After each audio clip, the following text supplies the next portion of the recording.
Alright guys, so now what I want to do is show you guys how to play the animation. And what I want to do is I want to go ahead and play it whenever the user taps the screen. Because remember, what this game is going to do, whenever they tap the screen, this little dude is going to shoot a bullet out. So whenever they tap, that's when we're going to want to play the animation, obviously. So I'm going to add a comment for animate the shooter. And we can actually just override touches began and boom, method built in for us. So again, this is going to be called anytime the user touches this screen. So the first thing we need to do obviously is get a reference to that shooter node. Get a reference to this little dude right here. So if we say, and Xcode is tweaking out. All right. Let shooter node, just name them the same thing, self, child node with name, and remember we named it shooter node. Alright, so that's a reference to the dude. Now, it's always a good idea to, if shooter node is not equal to nil, just make sure that we have them, because that way, before we call a bunch of actions on them, we can verify that it actually exists. Then we don't have any errors or anything. So for the animation, OMG, this is how you create it.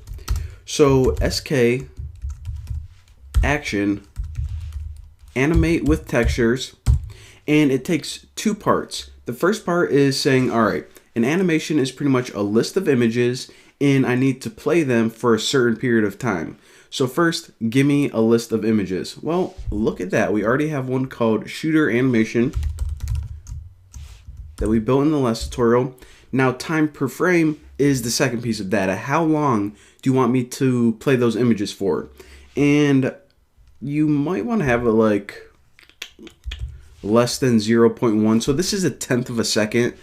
And that might be kind of choppy, but I just want to make sure that on YouTube, you guys can see that it is playing and it doesn't appear too fast for my screen recorder. So we'll see how that looks. Again, in real life, when you're making a real game, you might want to put it like half of that. But for these tutorials, that's pretty good. So this creates an animation. The only other thing we have to do now is we need to call shooter node, which is that dude, and run action and pass our animation in there. So it says, okay, you're gonna pretty much make an animation, which means this image is gonna switch into a bunch of different images for a certain period of time. Where do you want it to occur? Well, just right on our shooter dude right there. So let me go ahead and play it and see how it looks.